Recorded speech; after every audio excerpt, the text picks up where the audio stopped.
What if I told you the next hiring wave of construction will not be site supervisors? It will be BIM ready engineers because India's biggest public sector, Central Public Works Department, has now mandated BIM in all of its high value projects. It means that if you have knowledge of BIM, your career is only going to go vertical. So video में end तक बने रहना because in this video I'm going to tell you what is BIM, why it is exploding globally, and what CPWD's mandate on BIM means for construction sector in India. And most importantly, what important skills you need to learn to become BIM ready. And at the end, I'm also going to tell you how BIM can become a plan B for those of you who are preparing for government services. And who am I to say this? I am Manas De, executive engineer currently working in Central Public Works Department. And that's why I know all about Central Public Works Department and construction sector. देखो, government projects में digital delivery को बहुत swiftly standardise किया जा रहा है and इस race में BIM एक बहुत ही इंपॉर्टेंट टूल बन के उभरा है. आई नो कॉमन बिलीफ ये है कि BIM बस एक फैंसी 3D मॉडल है,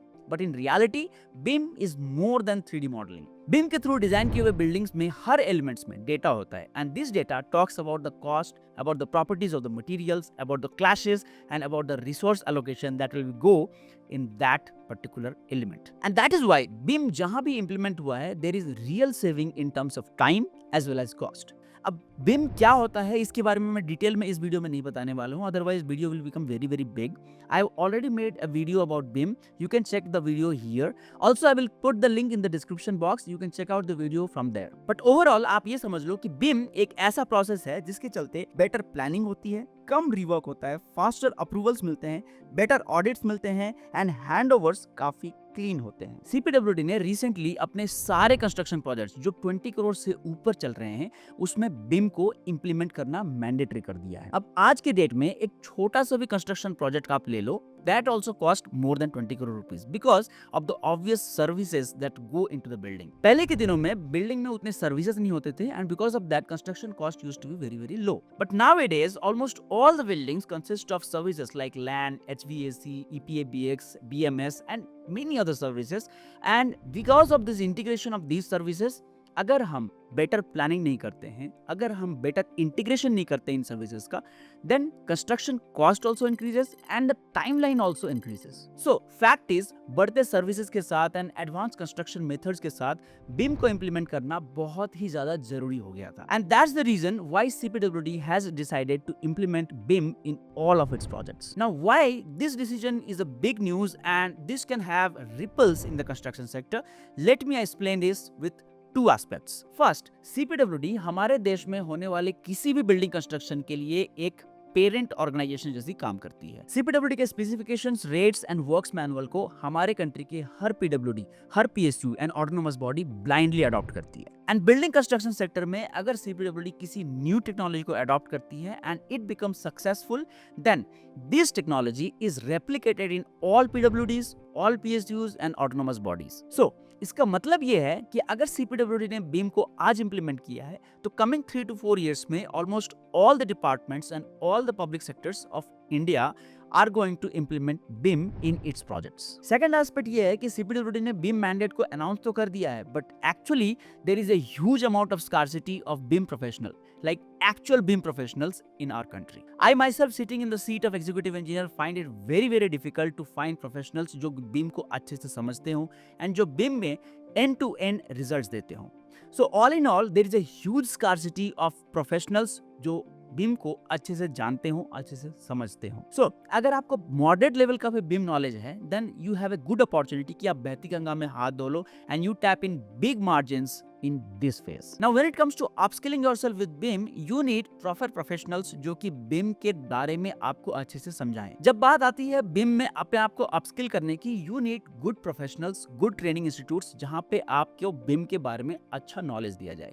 Which brings to light sponsors of today's video, Novata. ये एक ऑनलाइन सर्टिफिकेशन कोर्स है जो future architectural, engineering and construction professionals के लिए डिजाइन किया गया है. नाउ इनका प्रोग्राम लर्नर्स को इंडस्ट्री रेलेवेंट स्किल्स से इक्विप करने के लिए बनाया गया है। They have courses that include live projects जो आपके एक्सपीरियंस पोर्टफोलियो को सिग्निफिकेंटली इनहांस करता है। इनके प्रोजेक्ट्स लीडिंग ग्लोबल फर्म्स के पार्टनरशिप के साथ क्यूरेट करते हुए बनाए गए हैं and most of these firms are located in US, Portugal and Hong Kong. So in case you are interested in working abroad, you get good amount of referrals and contacts through this program. इस course में आप virtual simulations करोगे जहाँ पे आप client से actual में data लोगे एंड आपके जो प्रोजेक्ट्स होंगे जो आप डेवलप करोगे उस प्रोजेक्ट को आप एक्चुअल में unfold होते हुए देखोगे. The cool thing is they have a community of around 6,000 learners globally, and in case you want some good global referrals, you can switch on to this program. I know course काफी महंगा है, but the return you get for this course is actually very good. In case you are interested, I have put the link of their course in the description box. You can check out their course. And अगर आप इस course को join करते हो with the referral Manas Day, then you get a special discount on that. Of course, this is just one course that is available online. There are numerous other courses. आप किसी भी course को लो, but make sure you take a good authenticated course. Now, India is late in terms of adoption of BIM in its construction projects, but बहुत सारे ऐसे countries हैं जिसने बिम को ऑलरेडी अडॉप्ट कर लिया है and there are visible results in those countries. Let us take some case studies of those countries. UK ने 2016 में बिम लेवल 2 को मैंडेटरी किया अपने सारे के सारे पब्लिक कंस्ट्रक्शन प्रोजेक्ट्स में and because of this there was about 15 to 20% reduction in cost and timelines. इतना ही नहीं, इस पुश ने standards, framework and digital supply chain को भी बूस्ट किया. सिमिलरली जर्मनी ने 2020 में ट्रांसपोर्ट सेक्टर में बिम को मैंडेटरी किया and because of that there has been significant reduction in timeline and costing of the construction projects. Similar is the scenario in Hong Kong and Singapore जहाँ पे BIM के implementation से significant reduction of timeline and cost आया है. And most importantly, BIM के clash detection technology के चलते बहुत सारे ऐसे unevitable प्रॉब्लम्स हैं जो कि हमारे सॉल्व हो जाते हैं जब हम BIM को इम्प्लीमेंट करते हैं. So bottom line is whenever government mandates BIM, सारे के सारे स्टैंडर्ड प्रोसेसेस अपने आप लाइन अप होते जाते हैं.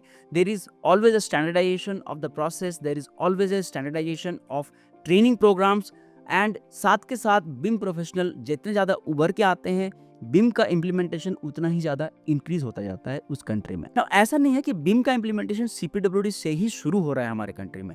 Before CPWD also BIM was implemented in numerous projects of our country. For example Nagpur metro जहाँ पे 5D BIM को इम्प्लीमेंट किया गया था. दिल्ली मुंबई एक्सप्रेसवे में भी BIM को इम्प्लीमेंट किया गया था जहाँ पे 3D इंजीनियरिंग मॉडल्स डेवलप किया गया था through BIM. And because of this there was design optimisation, clash solution and timeline gains. Chenab rail bridge जो कि अभी रिसेंटली इनॉग्रेट हुआ है by prime minister Narendra Modi, वो भी BIM में इम्प्लीमेंटेड प्रोजेक्ट है. Now these all are big ticket projects and यहाँ पे जब BIM इम्प्लीमेंट होता है तो these don't influence the common public and these don't create ecosystem जो रिक्वायर्ड है अगर हम BIM को एक लार्जर स्केल में मैंडेट करना चाहते हैं. Because of this implementation there will be large number of creation of BIM professionals जो कि BIM रेडी हो जाएंगे एंड बिकॉज ऑफ दैट सारे के सारे प्राइवेट सेक्टर, सारे के सारे PSUs में भी जो बिल्डिंग कंस्ट्रक्शन है वहाँ पे BIM काफी फास्ट वे में इंप्लीमेंट होने लगेगा. ऑलराइट, सॉफ्टवेयर पार्ट में you need to learn 3 basic softwares. One software will be authorising stack, another one will be coordination tool and third one will be a workflow software. Now authoring stack यानी कि prime software जहाँ पे आप ज़्यादातर modelling करोगे, for that you can learn Revit और ArchiCAD. Clash detection के लिए या कोऑर्डिनेटिंग सॉफ्टवेयर के लिए you can learn Navisworks. And supporting software जहाँ पे आप स्ट्रक्चर को सपोर्ट करने के लिए डिफरेंट एलिमेंट्स के इंफॉर्मेशन के लिए आप डेटा बनाओगे, that can be if you are learning structure then it can be Tekla और ETABS. If you are learning transportation then it can be Bentley Open Roads. If you're learning costing it can be Cost OS या Revit का Synchro. So there is a lot of software to learn but you can start with Revit or ArchiCAD. And अगर आप civil engineer हो, ETABS और Tekla is a must for you. Apart from this, you also need to learn some basic aspects of civil engineering. This is something which is actually missing in all of our colleges. Professors अच्छे equations तो पढ़ा देते हैं, अच्छे formulas पढ़ा देते हैं, but they fail to teach you the important things जो बहुत ही बेसिक सिविल इंजीनियरिंग एस्पेक्ट्स हैं जो आपको काम आने वाले हैं. Even if you are working in structure field, even if you are working in field, आप कहीं भी काम करो, बेसिक सिविल इंजीनियरिंग एस्पेक्ट्स आना आपको बहुत जरूरी है. Do let me know in the comment box if you want a separate video on basic aspects of civil engineering जो हर सिविल इंजीनियर को आना चाहिए. अगर आप ये सीख लेते हो अपने बीटेक के 4 साल में, then I guarantee you your chances of getting recruited in any field will increase manifold. All in all, जहाँ भी BIM implement हुआ है, there are measurable benefits जो हमें दिखे हैं, चाहे वो हम abroad के projects में देखें, चाहे इंडिया के projects में देखें. There is considerable amount of saving in time as well as cost. And बढ़ते टेक्निकल एडवांसेस के साथ हमारे बिल्डिंग्स में सर्विसेज इंक्रीज हो रहे हैं. मोर और less the buildings are becoming more and more live, and to make it live it is very important that important services talk among themselves. BIM is a way that enables them to talk among themselves. चाहे वो construction phase में clash detection हो, चाहे वो handing over phase में different services के integration का बात हो, हर लेवल पे BIM एक बहुत ही इंपॉर्टेंट टूल है. And that's why it is very important that you learn building information modeling, because in next 5 to 7 years, this will become the face of construction industry. That's it for today's video guys. I hope आपको video पसंद आया होगा. अगर video पसंद आया तो again video को please like करो, सब्सक्राइब करो एंड शेयर करो अपने फ्रेंड के साथ जो सिविल इंजीनियरिंग में इंटरेस्ट रखते हो. This channel is all about civil engineering and you will get latest construction updates, you will get latest guidance about government sector jobs or private sector jobs, about upskilling yourself. So, I'll see you guys in the next video, upskilling about civil engineering. See you. Bye-bye.